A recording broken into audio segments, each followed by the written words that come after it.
Hello, welcome to my YouTube channel. We are discussing something that is quite sad. So, ends the black glasses. Right, by the title, you might think that it's a clickbait. I promise you, it's not a clickbait. It's literally happened to me. I'm here to share my worst event experience yet. My worst. I thought when I did worst experiences video, I thought that was the end. This is my worst event experience. Anything an event host might probably have thought would be something that is bad happened to me on this day, honestly. And I just want to share with you. And I hope you like this video. I hope you drop a comment and I hope you share. Now, drop a comment in the sense that if you think you have solutions, you think you can prefer things that I probably would have done that I did not do, right? Drop it in the comments. But I want you to enjoy this story, right? So let me go back and come back with energy. Are you ready? Let's do this.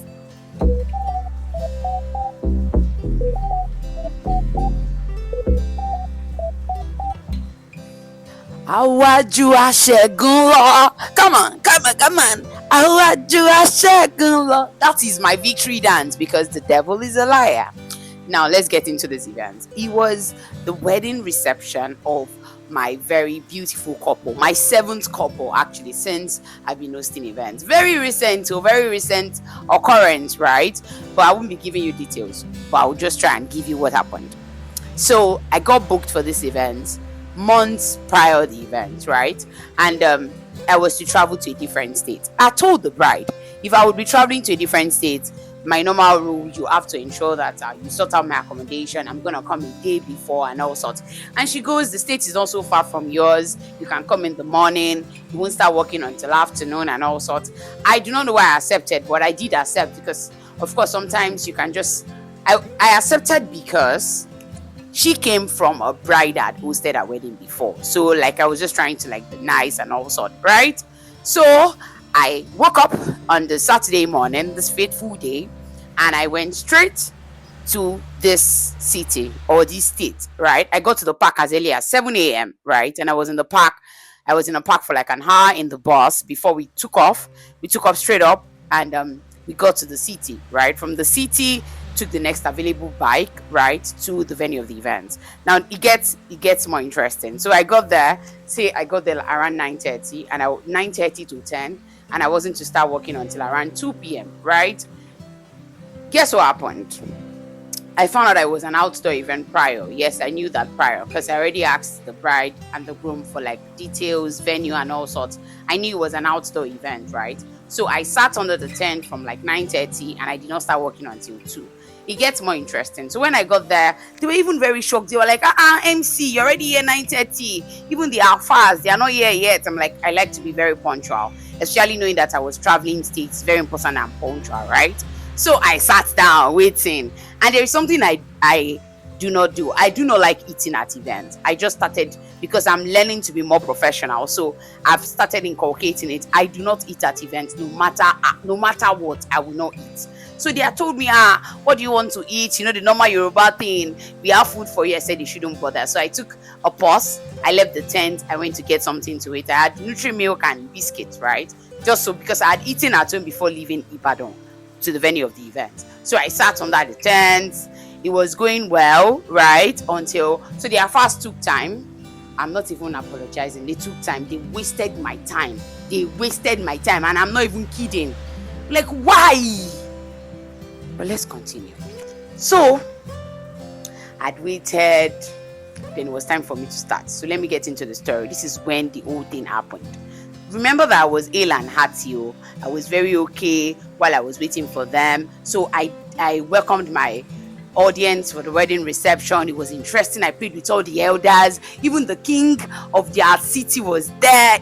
I played with him. A lot of games. Then the bride and the groom, I ushered them in with energy. My latest couple, the latest couple in town, right? I ushered everyone in, ushered the bridesmaids and the groomsmen, played a couple of games with them. It was fun. And when I say fun, it was fun. So I got to the point where I was playing the voice identification game with the groom. So a game where he would have to discover the voice of his bride amongst the bridesmaids and the bride inclusive, right? Only for me to notice that everything became black. And that's why I'm using black glasses. You see, as black as my glasses is, that was how black the whole room was. Everything became black.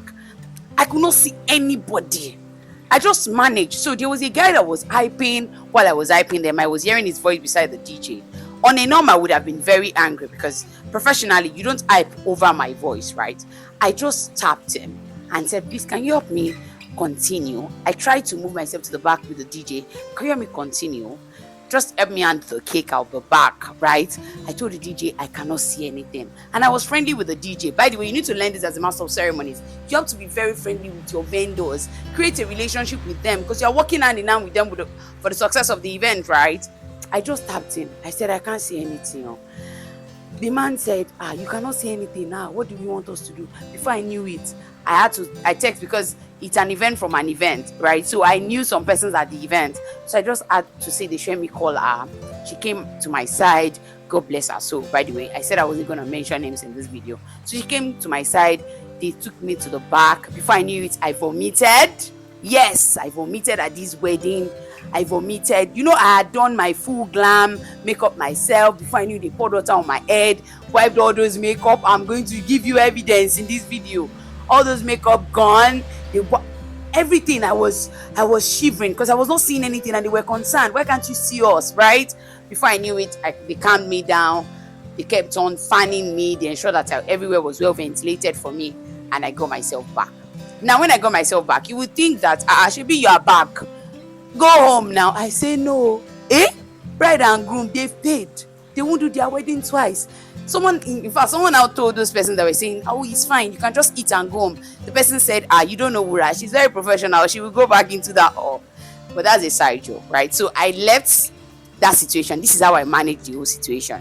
So because the audience did not know anything happening, I handed over to a guy, to the hype man who was doing some stuff inside. So I managed to go back into the hall. I introduced my bride and groom again. I played true game with them. I played who is more likely to with the bridesmaids and the groomsmen. We played a lot of games. We danced. I danced with all of them. Remember that I had no makeup on at that point. I was on my slide because around the time that I was even trying to get myself back, my heels actually caught. So when I say everything that would happen to a master of ceremonies happened to me that day, I mean it. My shoe gone, myself gone in court, right? So I went back. We had fun. Now in retrospect, what do I think I would have done better? Number one, I shouldn't have traveled the same day, especially by road when I would be hosting that same day. I don't know how some persons do it, but it was my first time trying it and it did not work out for me. Number two, I shouldn't have sat under that tent for that long. I probably would have actually gone outside to a more ventilated area, right? Number three, when I'm thinking about it, that's the two things. Number three, I probably would have taken the spare heels, right? Those are the three things I have in mind. So I want you to help me in the comment section. If you were in my shoes, what are the things that I did that you wouldn't have done? Do you understand? Let us learn in the comment section. I'm vulnerable, and that's why I'm using these glasses, because I'm not even proud to say it happened to me. But glory be to God, I'm alive to give you the testimony. My name is Wuraola Olagoke. I'm a professional master of ceremonies, and with this story, I just showed you how I handled a very bad day. And I still made their day a stellar one. I said all these things to say that bad things do happen to good people. It depends on how these good people maneuver the whole situation, right? Thank you for watching this video. Please do well to like the video, share the video, and at least, for God's sake, subscribe to my YouTube channel. Of course, let's go again. Come on, let's go. Subscribe to my YouTube channel. Bye.